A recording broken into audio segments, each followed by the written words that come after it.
परम पूज्य प्रातः स्मरणीय त्याग मूर्ति वीतराग परम तपस्वी हम सब के मार्गदर्शक प्रेरणा स्रोत हमारे श्री सद्गुरुदेव जी महाराज।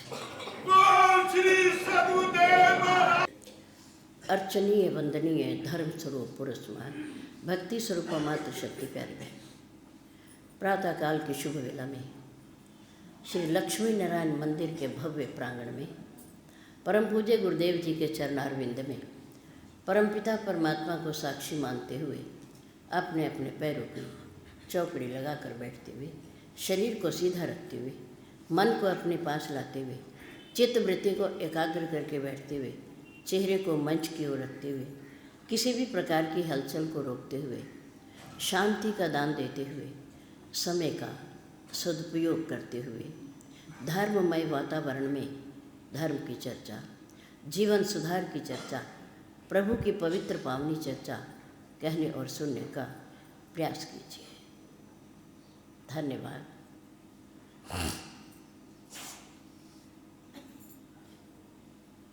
हमारी सम्मानित सभा के सदस्यों के द्वारा धर्म चर्चा के लिए प्रतिवर्ष की भांति रखे गए 7 दिन के समय में से आज छठा दिन है। कल विश्राम का दिन है और हमारी सभा की समाज के प्रति प्रार्थना है और आग्रह है कि ये पवित्र स्थान, भव्य स्थान जो आप लोगों के सहयोग से बना है, आपके लिए बना है और आपका है। जो कमी इसमें है वो आपको भी दिखाई दे रही होगी और हमें भी दिखाई दे रही है। छत है, दीवारें हैं, खिड़कियां हैं, लेकिन दरवाजे नहीं हैं।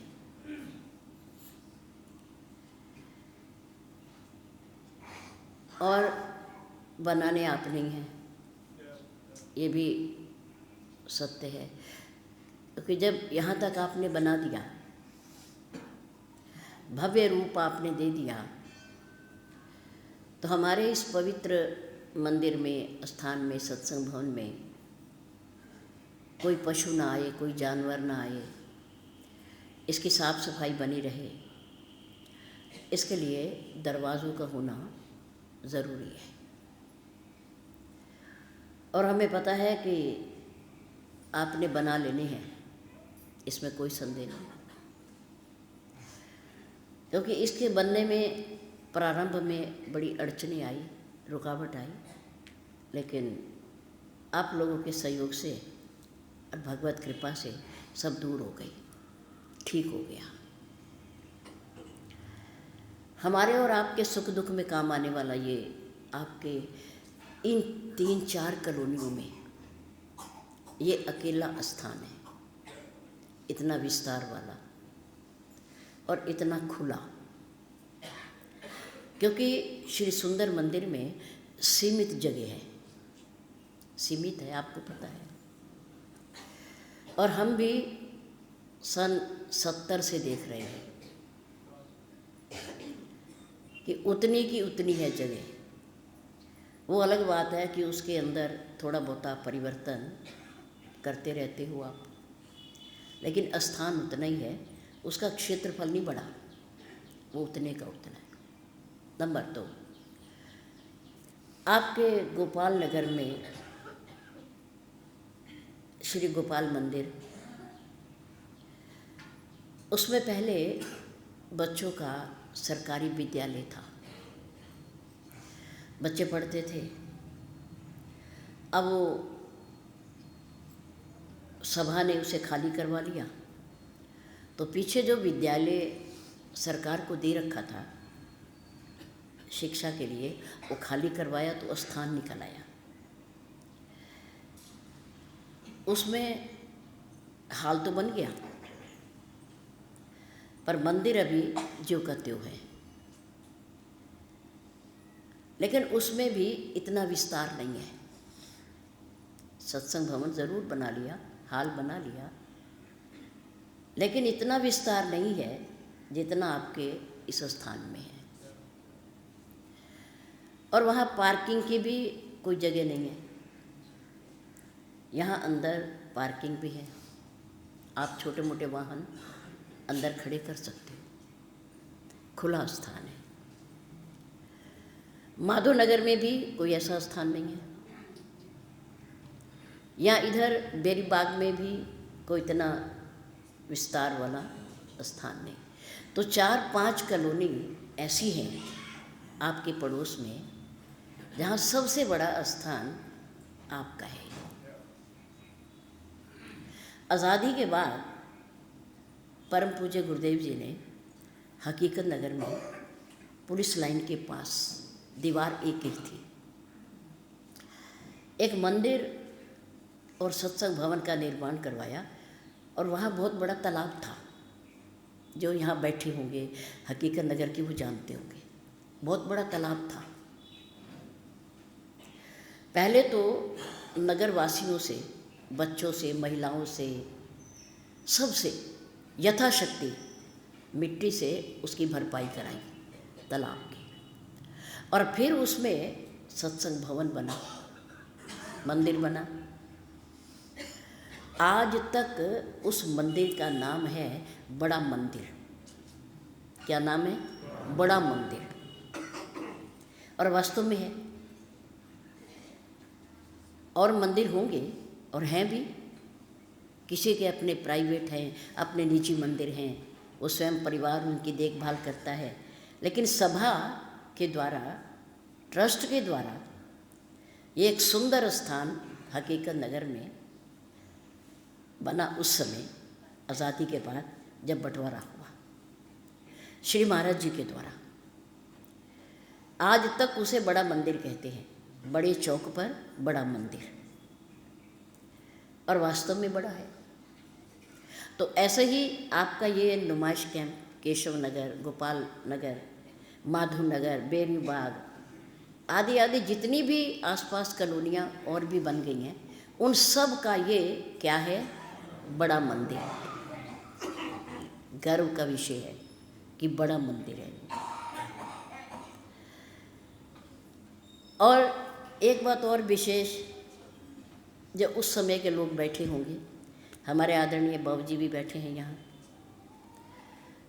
जो यहीं के रहने वाले हैं नुमाइश कैंप के, और भी हमारे पूज्य कई सारे ऐसे वृद्ध जन बैठे होंगे यहाँ, जो श्री महाराज जी के साथ रहे होंगे और काम किया होगा। तो उस समय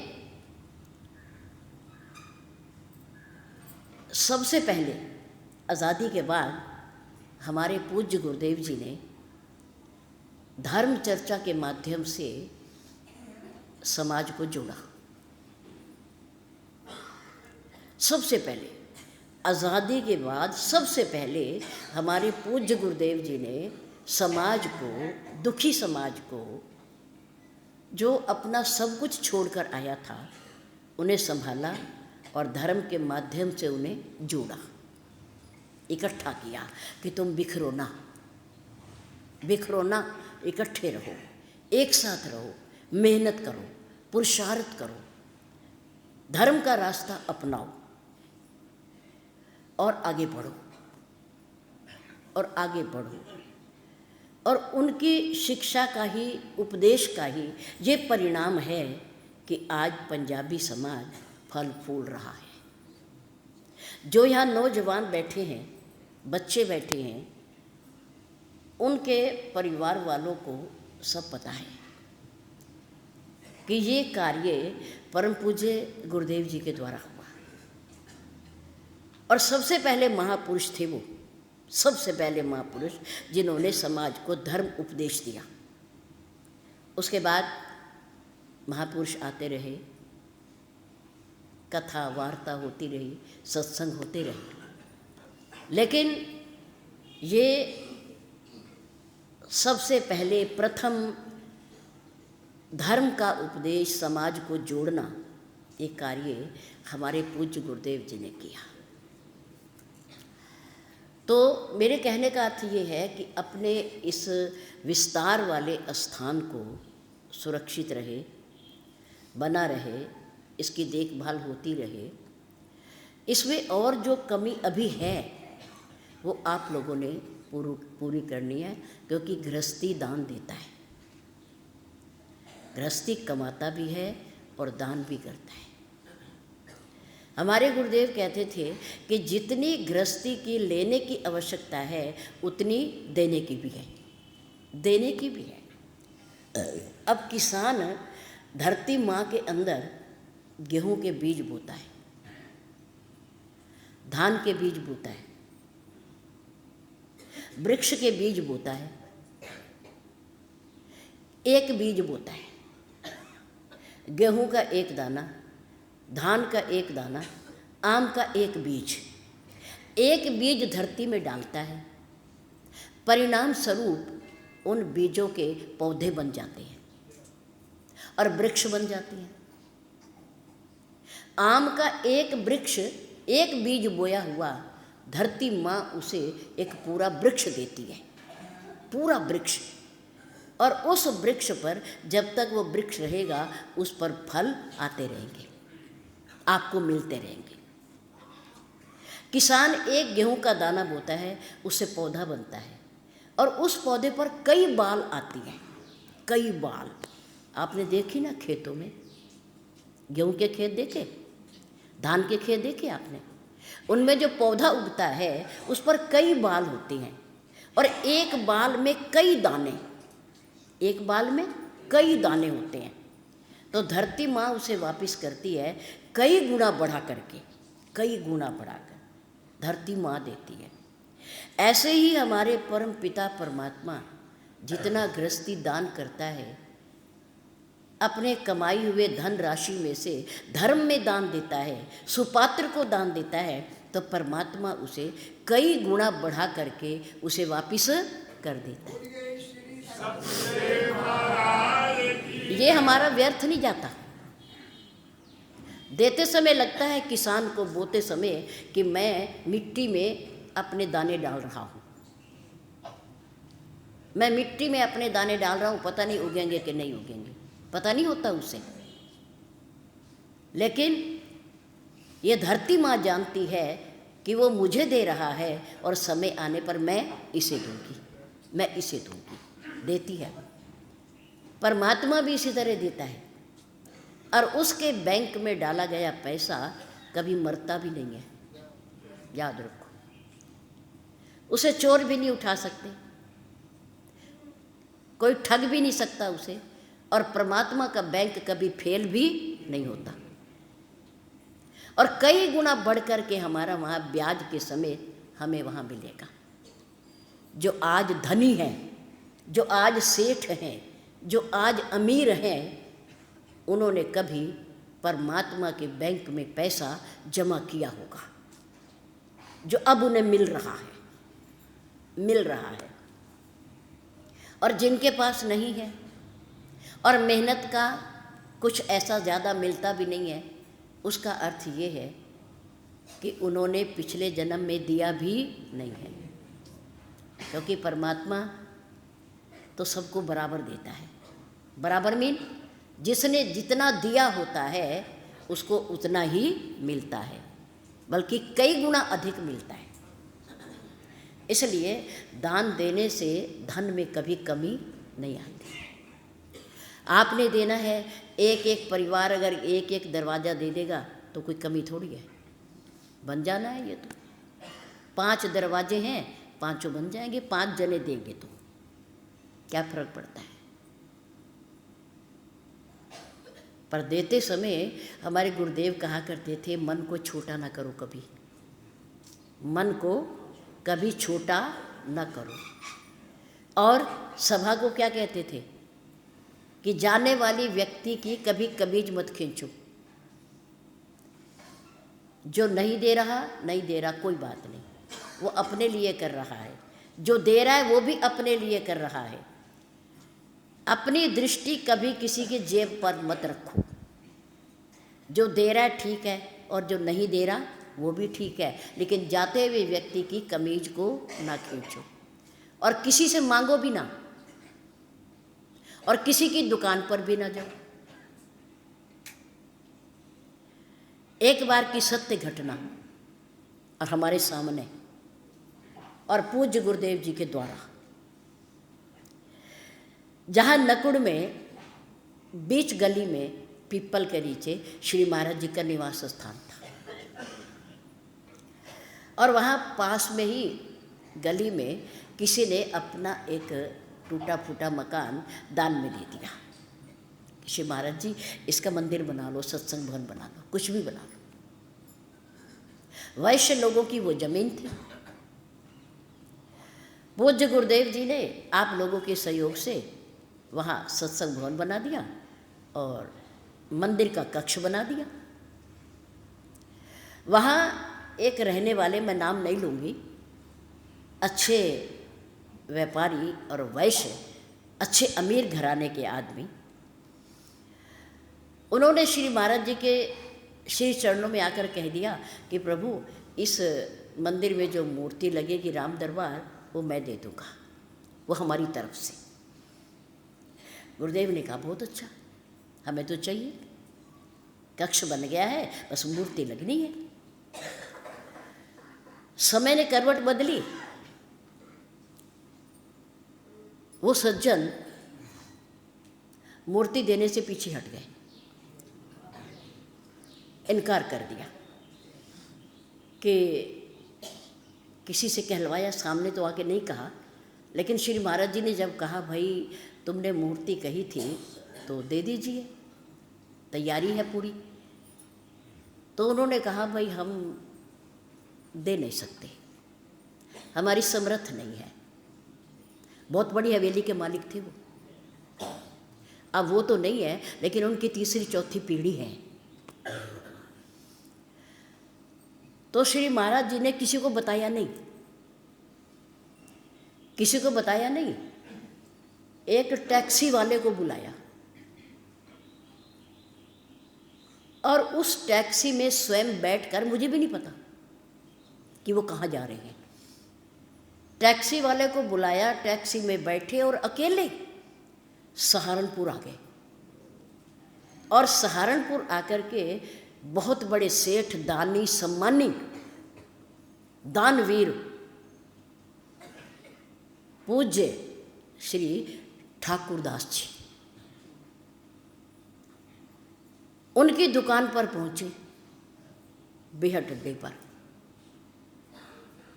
वो देख करके श्री महाराज जी को बड़े हैरान हो गए कि आप और अचानक और इस समय, बताइए, आदेश कीजिए, सेवा बताइए कि आप कैसे आए। श्री महाराज जी ने कहा बस ऐसा है कि नकुड़ में मंदिर है, बना है, अब उसमें मूर्ति लगनी है और उस मूर्ति के लिए हमें धन चाहिए और उसकी तारीख निश्चय है कि इस दिन मूर्ति लगनी है। उन्होंने कहा, सेठ ने कहा बस इतनी बात के लिए आपको चल के आना पड़ा, आप मुझे बुला लेते, मैं आ जाता। उन्होंने चेक बुक उठाई, अपने साइन करके और चेक काट के दे दिया और कहा प्रभु जितने पैसों की मूर्ति आए उतने पैसे और उसकी लगवाई इसमें भर लेना, मुझे मत बताना। उन्होंने कहा मुझे मत बताना कि मैंने कितनी रकम भरी है, जितने की मूर्ति आए और जितने उसके लगवाने में खर्च हो इस चेक में भर लेना, मैं रकम नहीं भर रहा, रकम नहीं भर रहा। जिन्होंने दान दिया, जिन्होंने मूर्ति लगवाई, उनके आज ठाट बाट है, भगवान की बड़ी कृपा है, महान पुरुषों का आशीर्वाद है।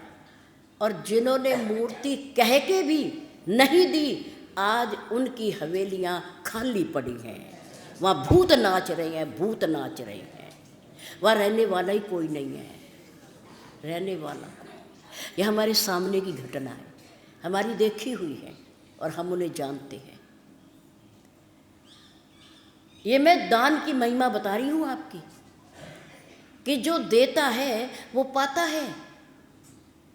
भेड़ अपने दान करती है बाल, परमात्मा उसे और दे देता है, अगले मौसम में और दे देता है। रीछ कभी अपने बाल दान नहीं करता, नहीं देता, उनका कुछ नहीं बनता, उसे परमात्मा और बाल नए देता ही नहीं। पतझड़ के मौसम में वृक्ष अपने पत्ते देते हैं और बसंत आने पर परमात्मा उनके ऊपर नए नए पत्ते दे देता है, अपने आप दे देता है। कुदरत, प्रकृति, जो देता है सो पाता है। इसका प्रमाण हमारे श्री रामचरितमानस में बहुत सुंदर, बहुत सुंदर। ये ऐसा ग्रंथ है, पारिवारिक भी है, सामाजिक भी है और व्यवहारिक भी है। ये ऐसा ग्रंथ है, इसे पढ़ा करो, बच्चों को पढ़ाया करो, सिखाया करो। 1, 2, 4, 5 चौपाई मंत्र बच्चों को याद करवाया करो। जीवन धन्य हो जाएगा, धन्य हो जाएगा, उन्हें बोलना आ जाएगा बच्चों को। ये पारिवारिक भी है, सामाजिक भी है और ये व्यवहारिक भी है, और इसमें धर्म नीति भी है और इसमें राजनीति भी है, सब है इसमें। आज तक भगवान राम जैसा राजा कोई राजनीतिज्ञ हुआ ही नहीं, हुआ ही नहीं। आजकल के नेता अपनी बुद्धि पर गर्व करते हैं कि हमारे जैसी राजनीति कोई नहीं जानता, पर राम जैसी राजनीति कोई नहीं जानता। जो मेरे राम करते हैं उनके सगे भाई को भी नहीं पता, उनकी धर्मपत्नी को भी नहीं पता, सीता माँ को, उनके परिवार वालों को भी नहीं पता, और 4 वेदों के ज्ञाता रावण को भी नहीं पता राम क्या सोच रहा है, राम के मन में क्या है।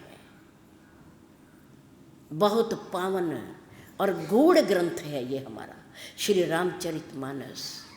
परिवार में सुख और शांति चाहिए, भाइयों में भाईचारा चाहिए, प्रेम और सौहार्द का वातावरण चाहिए, तो श्री रामचरितमानस पढ़िए, पढ़िए और उन जैसा आचरण कीजिए। प्रेम प्यार हो जाएगा, शांति हो जाएगी परिवार में। बड़ा सुंदर प्रमाण कब का,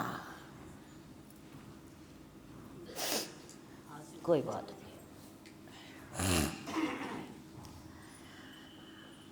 अग्निदेव ने पुत्रेष्टि यज्ञ करने के बाद स्वयं प्रकट होकर के एक खीर का कटोरा मैं ऋषि वशिष्ठ के हाथ पर रखा। जानते हो, राजा दशरथ ने संतान प्राप्ति के लिए अपने पूज्य गुरुदेव की आज्ञा को मानकर एक पुत्रेष्टि यज्ञ किया। राजा दशरथ ने कहा कि प्रभु, आप इस समय एक करुण पीड़ा भरी मेरी प्रार्थना को सुनकर आपने मेरे से यज्ञ करवाया, पुत्रेष्टि यज्ञ। आज से पहले क्यों नहीं करवाया? आप तो जानते थे, पर ये यज्ञ जो आप वृद्ध अवस्था में मेरे से करा रहे हो, ये आपने पहले क्यों नहीं करवाया?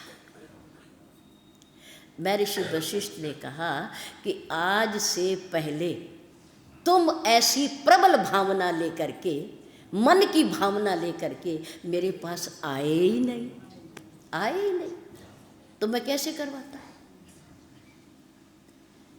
तो अब करवा दीजिए ना, फिर जल्दी करिए। फिर महर्षि वशिष्ठ ने कहा कि इस यज्ञ को मैं नहीं करवा सकता, मैं गृहस्थी हूँ, मैं नहीं करवा सकता। इस यज्ञ को कोई बाल ब्रह्मचारी कराएगा, जो इसका ज्ञाता है, ज्ञाता वो कराएगा, मैं नहीं करवा सकता। तो राजा दशरथ ने कहा प्रभु, फिर मैं तो आ ही गया हूँ, एक बार भूपति मन माही, भई गलानी मोरे सुत नाही।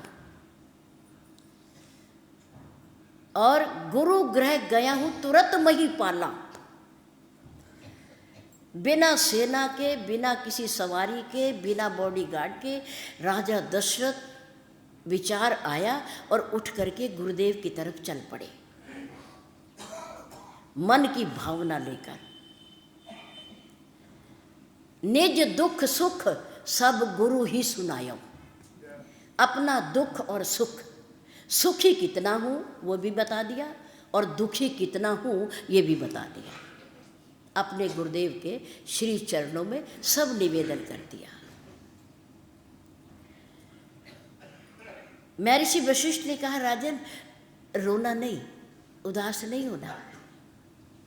धरहु धीर होय हई सुत चारी। धैर्य रखो, धैर्य रखो, अशांत न हो।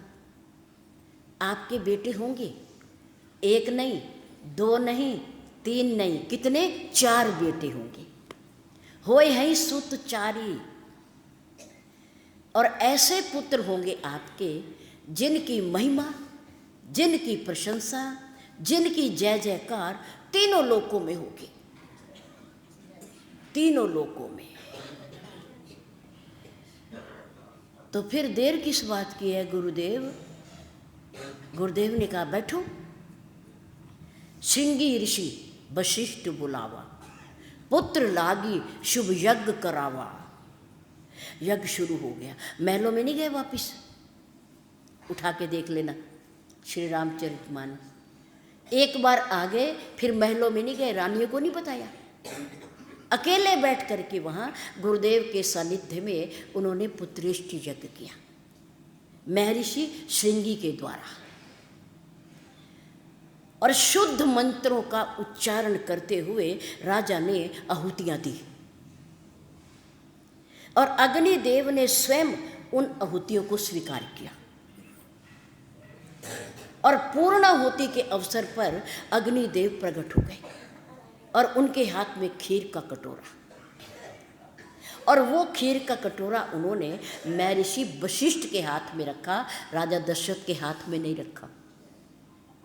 महर्षि वशिष्ठ के हाथ में रखा, कहा, लो वशिष्ठ, ये लो, आप इनके कुल गुरु हैं, आप राजा दशरथ को दीजिए। और अपनी तीनों रानियों को यथा योग्य, जिसको जितना ठीक समझे, उन्होंने नहीं बताया कितना देना, ये जितना ठीक समझे अपनी रानियों के पद और प्रतिष्ठा के हिसाब से उतना उन्हें बांट दे। महर्षि वशिष्ठ ने वो खीर का कटोरा राजा दशरथ को दिया और राजा दशरथ प्रसन्नता पूर्वक अपने महलों में आए और तीनों रानियों को बुलाया। सबसे बड़ी रानी कौन है? महारानी कौशल्या। वो महारानी है, और महारानी कैकेयी को भी हम महारानी कहते हैं, पर वो प्रिय रानी है। कौन रानी है? वो प्रिय रानी है। बड़ी श्री कौशल्या जी हैं, उसके बाद सुमित्रा जी हैं। कैकेयी जी का तो तीसरे नंबर पे नंबर आता है।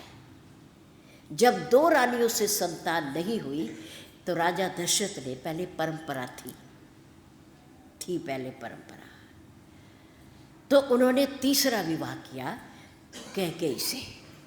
बहुत सुंदर थी ये, बहुत सुंदर। तो राजा दशरथ ने तीनों रानियों को बुलाया और उनको यथा योग्य जो खीर का कटोरा था उसका आधा हिस्सा 50% किसको दिया? महारानी कौशल्या। इसे खाना प्रसाद है, अग्निदेव का, गुरुदेव का प्रसाद है, इसे ग्रहण करो। माँ कौशल्या ने उस खीर को, प्रसाद को खा लिया, पान कर लिया। अब बची आधी 50%। 50% में से 25% खीर का हिस्सा किसको दिया? कैकेयी को दिया। किसको दिया? हाँ, 25%। अब कितना बच गया? 25 बचा, चौथा हिस्सा। आधा 1/2 किसको मिला? महारानी कौशल्या को। और 1/4 किसको मिला? कैकेयी को। और जो 1/4 बचा, महाराजा दशरथ ने उसके 2 हिस्से किए। कितने हिस्से? 2 हिस्से। और उसमें से एक हिस्सा सुमित्रा शांत खड़ी है, चुपचाप खड़ी है, क्योंकि उसको अभी हिस्सा नहीं मिला, उसको खीर नहीं मिली, उसको प्रसाद नहीं मिला, सिर्फ माँ कौशल्या को और महारानी कैकेयी को, दोनों को दिया। वो खड़िया उसने उलाना नहीं दिया कि मैं भी तो आपकी रानी हूँ, मुझे क्यों नहीं दिया। धैर्य। राजा दशरथ ने 1/4 के 2 हिस्से किए और एक हिस्सा रख दिया फिर माँ कौशल्या के हाथ में, और फिर एक हिस्सा रख दिया कैकेयी के हाथ। अब माँ सुमित्रा ने फिर भी कुछ नहीं कहा कि उन्हें तो पहले दे दिया आपने, अब फिर उन्हें दिए जा रहे हो, मेरा हिस्सा कहाँ है? कुछ नहीं कहा। धैर्य। संतोष का फल बहुत बड़ा होता है। जहाँ सब्र होता है ना, उसका परिणाम बहुत अच्छा होता है, बहुत अच्छा। अब राजा दशरथ ने कहा, कौशल्य तुमने अभी तक लिया ही लिया है मेरे से, पहले आधा हिस्सा भी ले लिया और अब 1/4 का आधा हिस्सा भी ले लिया। और प्रिय रानी कैकेयी ने भी 1/4 हिस्सा भी ले लिया और 1/4 का आधा हिस्सा भी ले लिया। समझ रहे हो ना बंटवारा कैसे हो रहा है? समझ रहे हो ना? और उस बंटवारे में कोई लड़ाई नहीं, कोई झगड़ा नहीं, कोई असंतोष नहीं, कोई उलाहना नहीं, कोई शिकवा नहीं, कोई शिकायत नहीं। शांत खड़ी है तीनों रानियां। जब तीनों आई हैं तो तीनों को दे देना चाहिए था। जो 1/4 बचा था वो सुमित्रा को दे देते, पर नहीं। राजा दशरथ ने कहा, अभी तुमने लेना ही सीखा है। देखो कौशल्य और प्रिय रानी कैकेयी, तुमको मैंने दिया, बैठे रहिए, तुमको मैंने दिया, अब तुम देना सीखो, अब तुम देना सीखो। कौशल्या जी को इशारा किया कि तुम्हारे पास जो 1/4 का आधा हिस्सा आया है, तुम रानी सुमित्रा के हाथ पे रखो। और प्रिय रानी कैकेयी, जो 1/4 का आधा हिस्सा मैंने तुम्हें दिया, तुम भी इस रानी सुमित्रा को दो, जो अब तक शांत खड़ी है। कुछ नहीं कहा उसने, उसने मांगा भी नहीं। बिना मांगे मोती मिले, बिना मांगे सुमित्रा खड़ी है। और सुमित्रा को महारानी कौशल्या ने भी बड़े प्यार से, बड़े प्रेम से उसके हाथ पर रखा। माँ सुमित्रा ने उसे खा लिया, पान कर लिया। और जो प्रिय रानी कैकेयी ने रखा हाथ पर, उसे भी माँ सुमित्रा ने खा लिया। और उसने ये भी नहीं कहा कि उन्हें तो 1-1 हिस्सा, मुझे 2 हिस्से, मुझे 2 हिस्से क्यों? नहीं, कोई शिकवा नहीं। पतिदेव हैं, स्वामी हैं, जो दे रहे हैं अच्छा दे रहे हैं, उचित दे रहे हैं। हमारा इतना ही भाग था। राजा दशरथ ने कहा, कौशल्या अभी तुमने लेना ही सीखा है, देना नहीं सीखा। अब देख, देने में लाभ है, नुकसान नहीं है, रस है देने में। देने वाला दे के खुश होता है कि आज मैंने कुछ दिया है, मैंने कुछ दिया है, मेरे हाथ से कुछ गया है। और रानी कैकेयी ने भी महारानी सुमित्रा को दिया, उन्होंने ले लिया। वहीं खड़े खड़े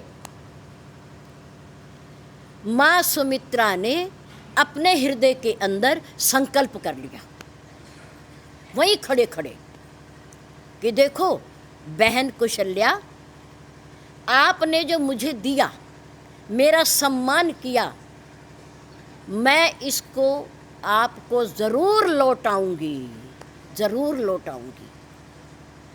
ये एहसान मैं रखूंगी नहीं, आपको ज़रूर इसका बदला दूंगी मैं। और कैकेयी की तरफ मुख करते हुए, बहन आपने जो अब प्रसाद लेकर के मुझे दिया, मेरा सम्मान किया, मेरा आदर किया, मुझे इस योग्य समझा, ये जो तुमने मेरे ऊपर एहसान किया इसका बदला मैं तुम्हें ज़रूर दूंगी। अब महारानी कौशल्या के हुए एक पुत्र, एक पुत्र। कौन हुए? प्रभु श्री राम। और प्रिय रानी कैकेयी के पुत्र हुए, कौन हुए? श्री भरतलाल जी। कौन हुए? श्री भरतलाल जी। और माँ कौशल्या के कितने हुए? 2। कितने हुए? क्योंकि उनके पास 2 भाग गए। माँ कौशल्या के पास 1 भाग तो 1 पुत्र, और प्रिय रानी कैकेयी के पास 1 भाग तो 1 पुत्र, और माँ सुमित्रा के पास 2 भाग तो 2 पुत्र। 2 पुत्र हुए, और उन दोनों पुत्रों को माँ सुमित्रा ने अपने पास नहीं रखा। नहीं रखा ना। बड़े पुत्र का नाम लक्ष्मण। क्या नाम? लक्ष्मण। वो किसको दे दिया? माँ कौशल्या को दे दिया कि आपके बेटे राम, यानी कि अपने बड़े भाई, ज्येष्ठ भ्राता भाई राम के ये अंग संग रहेगा, ये उनकी रक्षा करेगा, ये उनकी सेवा करेगा, ये उनका सहायक रहेगा। और दूसरे बेटे का नाम शत्रुघ्न, वो दे दिया प्रिय रानी कैकेयी के पुत्र भरतलाल को दे दिया। भरतलाल को दे दिया, दोनों पुत्रों को दे दिया, अपने पास नहीं रखा, क्योंकि ये उनका एहसान था, ये प्रसाद उन्होंने दिया था। और उसके परिणाम स्वरूप सुमित्रा के 2 पुत्र हुए, लक्ष्मण और शत्रुघ्न। उसने दोनों को नहीं रखा, दोनों को दे दिया। देना और लेना, जितनी हमारी आवश्यकता लेने की है उतनी आवश्यकता हमारी देने की भी है। देंगे नहीं तो और नहीं मिलेगा, याद रखो। होते हुए भी अगर नहीं देंगे तो हमें परमात्मा और नहीं देगा कि मैंने दिया था, इसने उसे बांटा नहीं, धर्म में नहीं लगाया, सुपात्र को दान नहीं दिया, लगाया नहीं किसी अच्छी जगह पर, उसे और परमात्मा देता ही नहीं। या इसी को खर्च, इसी को खा जब तक तेरा चले, और नहीं देता। भेड़ को बाल देता है परमात्मा, पर रीछ को नहीं देता। पेड़ों को नए पत्ते देता है परमात्मा, जो अपने पत्ते छोड़ देते हैं।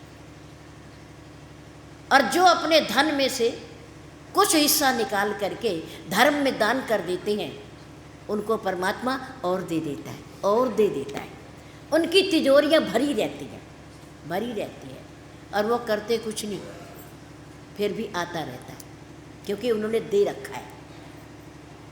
देना ही लेना है, खोना नहीं है। देना ही लेना है। बल ऐसा ना समझो कि हमने दे दिया तो चला गया, हमने खो दिया, खो दिया। और हम देने वाले ही कौन है? हम कौन है देने वाले? अरे वो दे रहा है तो जा रहा है, दे रहा है तो जा रहा है। एक किसान ने बीज बोया खेत में, ऐसा कुछ हुआ कि उस वर्ष वर्षा हुई नहीं, बरसात हुई नहीं। किसानों ने अपनी अपनी समर्थ के अनुसार पानी दिया खेतों में, थोड़ा बहुत तो जो उगना था उग गया। परमात्मा की हुई बारिश और व्यक्ति के द्वारा दिया गया पानी, सिंचाई का पानी, उससे कई गुना कम होता है। एक दिन की बारिश और महीना भर अगर किसान पानी देता रहे तो उसका मुकाबला नहीं कर सकता। एक दिन की बारिश का, व्यक्ति का 1 महीने तक पानी देना, उस एक दिन की बारिश का मुकाबला नहीं कर सकता। जो शक्ति एक दिन के वर्षा के पानी से मिलती है, वो उस जल से नहीं मिलती। वर्षा हुई नहीं, फसल कम हुई, किसान बड़े परेशान।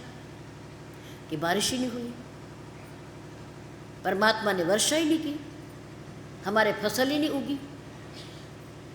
शिकायत परमात्मा से, उलाहना। लेकिन एक किसान बड़ा खुश, बड़ा प्रसन्न, अपने खेत की फसल काटी और खुशी खुशी अपने घर लेके चला गया। दूसरे किसानों ने कहा, ये कैसा आदमी है? अरे फसल तो इसकी भी उतनी हुई जितनी हमारी हुई, कोई इसके खेत में अलग बरसात थोड़ी हुई, पर ये खुश क्यों है? दो चार किसानों ने कहा कि चलो इसे पूछना चाहिए कि तू इतना खुश क्यों है?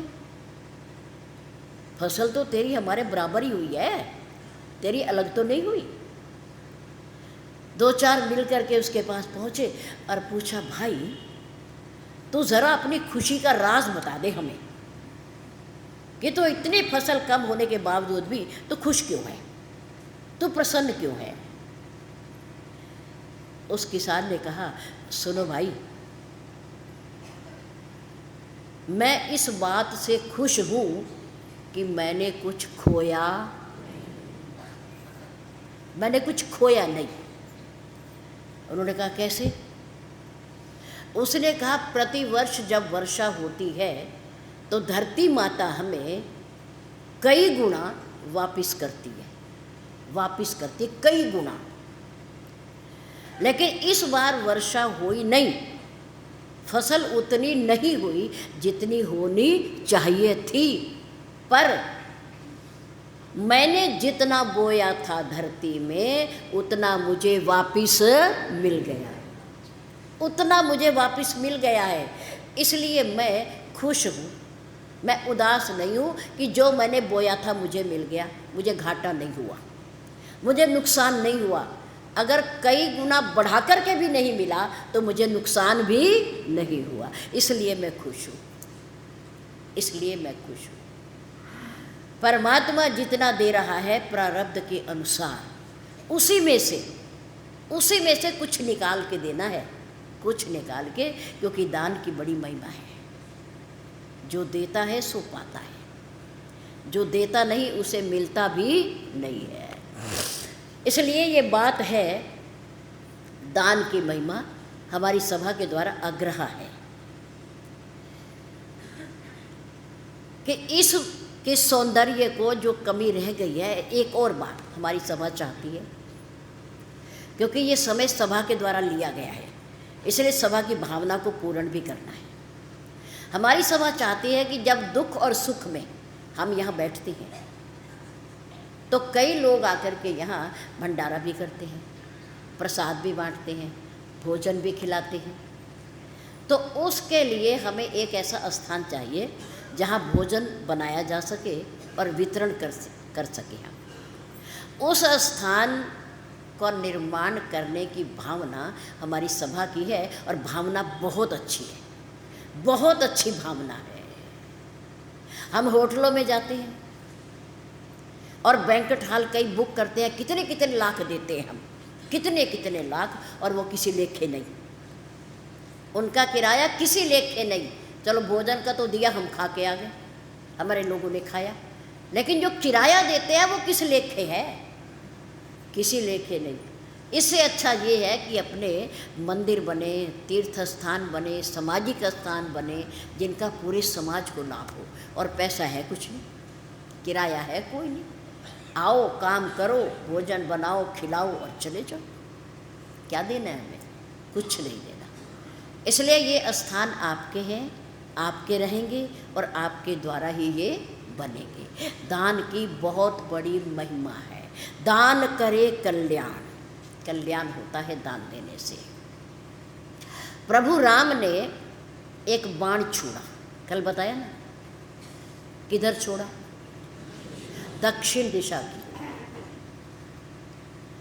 दक्षिण दिशा की ओर लंका शिखर ऊपर आगारा, तहाँ 10 कंधर देखी अखाड़ा। वहाँ 10 कंधर, 10 सिर वाला, 20 आँखों वाला वहाँ बैठ करके अप्सराओं का नाच देख रहा है, मनोरंजन कर रहा है। सारी कहानी विभीषण ने प्रभु राम को सुना दी। मेरे राम ने कहा, जिस व्यक्ति की छाती पर मेरे जैसा बलवान शत्रु आकर के बैठ गया, क्यों? क्योंकि युद्ध की तैयारी दोनों तरफ है। एक शिखर चोटी पर मेरे राम बैठे हैं और एक चोटी पर लंका है जहाँ रावण है, आमने सामने है। मेरे राम ने कहा, जिस व्यक्ति को मौत सिर पर मंडराती हुई दिखाई दे रही हो, वो अप्सराओं के नाच देखे, अखाड़े करवाए, ढोल बजवाए, क्या उसे चिंता नहीं है कि जिस राम ने खर दूषण मौसम बलवंता तिन्हीं को मारे बिन भगवंता। मेरे जैसे शक्तिशाली बलवान योद्धा खर और दूषण को मार दिया, जिसका वध भगवान के सिवा कोई नहीं कर सकता, क्योंकि मेरे जैसे ही बलवान योद्धा थे, और उनको मार दिया। ऐसा योद्धा मेरे सिर पर बैठा है, आकर के बैठ गया है, समुद्र को पार कर लिया है, छावनी बना ली है वहाँ अपनी, और योजना बन रही है चढ़ाई करने की, युद्ध करने की। ऐसे समय में रावण मन को बहला रहा है। मैं तो अपने मंत्रिमंडल से पूछ रहा हूँ कि कैसे तैयारी की जाए, कैसे चढ़ाई की जाए, पहले वो करें या हम करें। योजनाएं बना रहे हैं और वो अखाड़े देख रहा है, वो नृत्य देख रहा है। वो क्या उसे चिंता नहीं है कि कल को मेरे साथ क्या होगा, कल को मेरे साथ क्या होगा। मेरे राम ने विभीषण के द्वारा बताई गई कि छत्र मेघ डंबर अति सिरधारी, आप जिसे प्रभु बादल कह रही हो ना, वो रावण के सिर पर लगा हुआ छत्र है और मुकुट है। और प्रभु जिसे आप बिजली कह रही हो, मंदोदरी श्रवण ताटंका, सोई प्रभु जनु दामनी दमंका। मेरी भाभी के कर्ण फूल बिजली के समान चमक रहे हैं। जब वो हिलते हैं तो ऐसा लगता है कि बादलों में से बिजली निकल रही है, चमक हो रही है। और बाजही ताल मृदंग अनूपा, प्रभु जिसे आप बादलों की गर्जना कह रहे हो, वो गर्जना नहीं है, और क्या है। उस नगाड़े में ढोल बज रहे हैं, अप्सराएं नाच रही हैं, ताल पे ताल दी जा रही है। प्रभु सोई रव मधुर सुनाओ सुर भूपा। हे प्रभु, हे स्वामी, वो ढोल और नगाड़ों की आवाज है। फिर मेरे प्रभु ने सोचा, एक रावण है कि उसके सिर पर मृत्यु नाच रही है और अखाड़े देख रहा है, एक विभीषण है, इसकी बुद्धि अभी ठीक नहीं हुई है। मेरी शरण में आने के बाद भी, मेरी महिमा को देख लेने के बाद भी, ये अभी भी अपने भाई की बड़ाई कर रहा है, अपने भाभी की बड़ाई कर रहा है। पीट के आया है, अपमानित होके आया है, फिर भी ये बड़े शौक से है, कितनी ऊंची आवाज में मेरे सामने प्रशंसा कर रहा है। प्रभु मुस्काई समझी अभिमाना, इसके अंदर से अभी मोह ममता गई नहीं है, गई नहीं है। जैसे हम भी कह देते हैं, हमारे परिवारों में भले ही हमारे बच्चे हमें डांटें, हमें फटकारें, हमारा अपमान करें, हमारी बेइज्जती करें, अगर कोई आकर के कह दे, सुनो भाई, घर में इतना अपमान हो रहा है, बच्चे आपको पूछते नहीं हैं, खर्चा देते नहीं हैं, तो आप यहाँ बैठे क्या कर रहे हो? चलो ना वहाँ सत्संग में, चलो ना मंदिर में, चलो ना, चलो कहीं तीर्थ यात्रा करके आते हैं, छोड़ो इसको, छोड़ो। तो पता क्या कहते हैं हम लोग? अरे कोई बात नहीं, क्या हो गया? फिर बेइज्जती करते हैं, अपमान करते हैं। अरे हैं तो वास्तव में अपने ही ना, हैं तो अपने ही, क्या हो गया फिर? है क्या हो गया फिर? आज बेइज्जती है, कल को प्यार भी करेंगे, प्रेम भी करेंगे। इनकी मोह ममता कभी तो जागेगी। हम यही ठीक है, कोई बात नहीं, हम यही ठीक है। सत्संग में कौन सा कुछ मिल रहा हमें? ये हमारी भावनाएं हैं। ऐसे ही विभीषण की भावना है। प्रहार सह करके आया है, अपमानित होकर के आया है, लेकिन फिर भी बड़ाई कर रहा है। किसकी? रावण की। रावण की बड़ाई कर रहा है। प्रभु मुस्काई, मेरे राम हंस पड़े। अच्छा कोई बात नहीं विभीषण, देखो फिर मेरी लीला, मेरा अभिनय। मेरे राम के हाथ में बाण तो था ही, चढ़ाई चाप, बाण संधाना, बाण को संधान किया, निशाना बनाया। किधर? दक्षिण दिशा। दक्षिण दिशा अवलोकी प्रभु, बोले राम सुजान। मेरे राम ने धनुष चढ़ाया और सीधा दक्षिण दिशा की ओर छोड़ दिया। कहाँ गया वो? अखाड़े में। कहाँ गया? याद रखा करो बात को। अखाड़े में गया। वहाँ उसने क्या किया?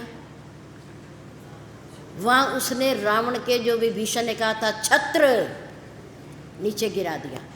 फिर विभीषण ने कहा मुकुट, छत्र मेघडंबर सिरधारी, सिर का मुकुट। फिर क्या कहा? मंदोदरी श्रवण ताटंका, फिर मंदोदरी के कर्ण फूल। छत्र, मुकुट, ताटंक, सब कहाँ गिर गए? धरती पर। किसके प्रहार से? किसने गिराए? बाण ने गिराए। एक ही बाण, एक बाण ने 3 काम करे। एक बाण ने 3 काम करे। छत्र गिराया, मुकुट गिराया और फिर कर्ण फूल गिराए। और ये अपना काम करके, कौतुक करके, वो बाण कहाँ चला गया? राम के तरकस में चला गया। प्रभु ने रखा नहीं। चमत्कारी बाण है वो, चमत्कारी बाण। वहाँ गया, काम किया और फिर अपने आप कहाँ चला गया? राम के हाथ में नहीं आया, तरकस में अपने आप चला गया, फिट हो गया वहाँ जाके। ये वही बाण है जिससे प्रभु राम ने ताड़का का वध किया। एक ही बाण प्राण हर लेना, दीन जान तेहि निज पद दीना, ताड़का का वध किया। और ये वही बाण है जिससे मेरे राम ने बाली का वध किया।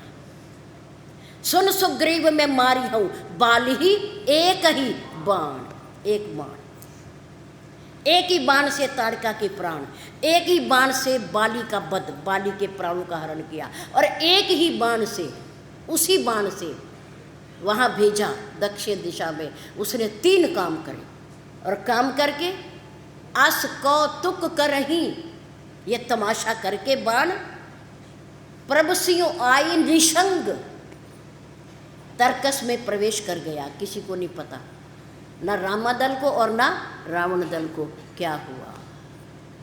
मुकुट गिर गए। लोग कहने लगे अपशकुन हो गया, अपशकुन हो गया।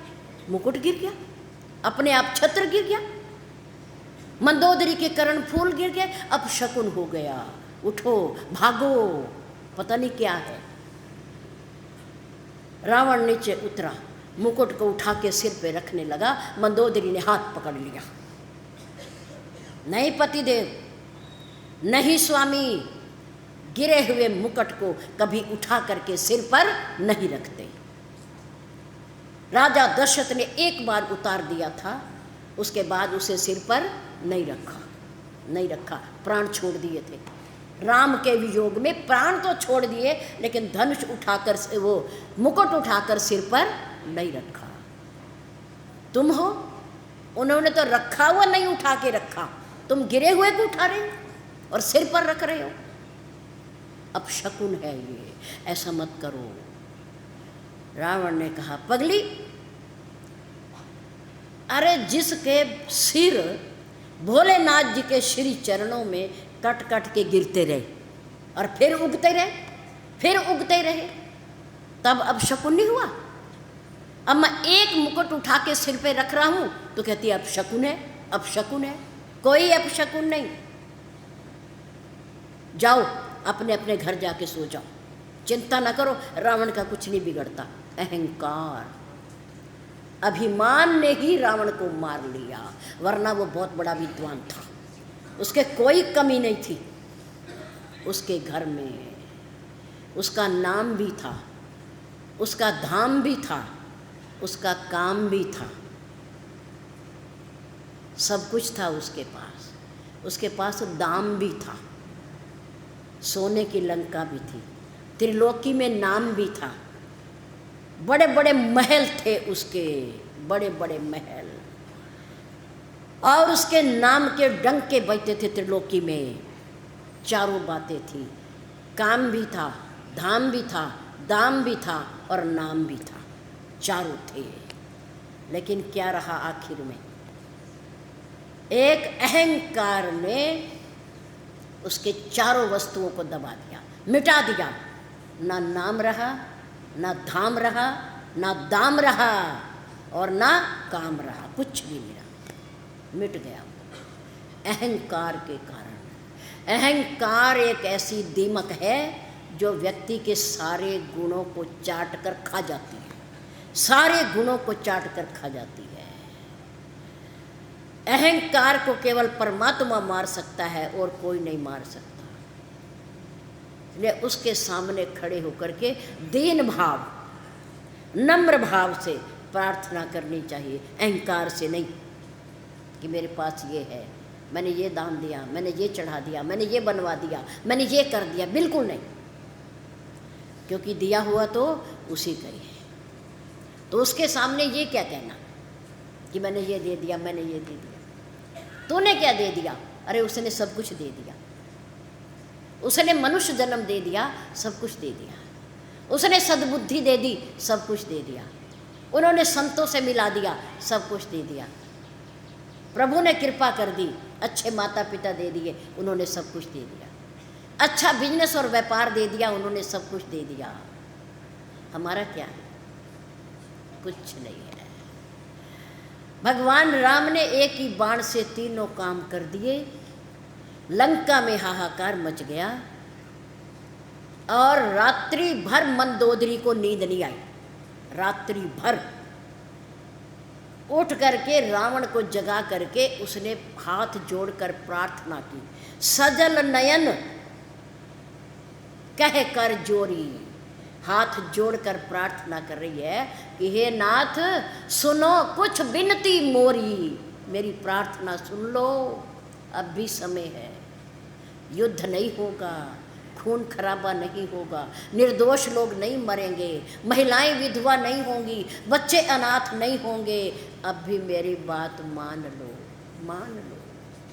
वहाँ उस समय मंदोदरी ने भगवान राम के विराट रूप का वर्णन किया, विराट रूप का। आप क्या राम को साधारण मनुष्य मानते हो? क्या एक तपस्वी मानते हो? या केवल एक राजा का बेटा मानते हो जिसे 14 वर्ष का वनवास हुआ है?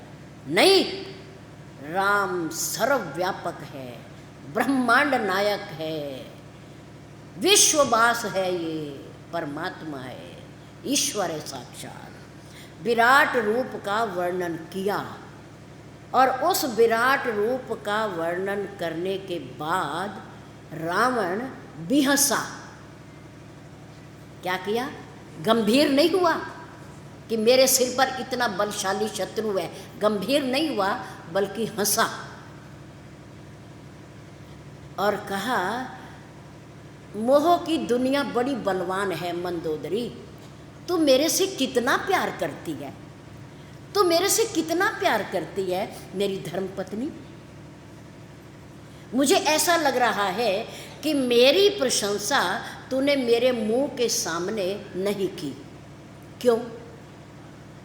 क्योंकि किसी की प्रशंसा किसी के मुंह पे कर दो तो उसके पुण्यों का क्षय हो जाता है। किसी ने दान दिया 1 लाख रुपया और हमने कह दिया धन्यवाद, तुमने 1 लाख दिया, बहुत दिया, बहुत दिया, तो उसका मतलब ये है कि जो उसने दान करके पुण्य कमाया वो उसका पुण्य चला गया। हमारी प्रशंसा करने से चला गया। रावण ने कहा, वाह मंदोदरी, वाह क्या बात है, तू मेरे से कितना मोह करती है, तेरी कितनी ममता मेरे प्रति है, कितना प्यार करती है कि मेरे शत्रु की प्रशंसा के बहाने तूने मेरे ऐश्वर्य का बखान किया।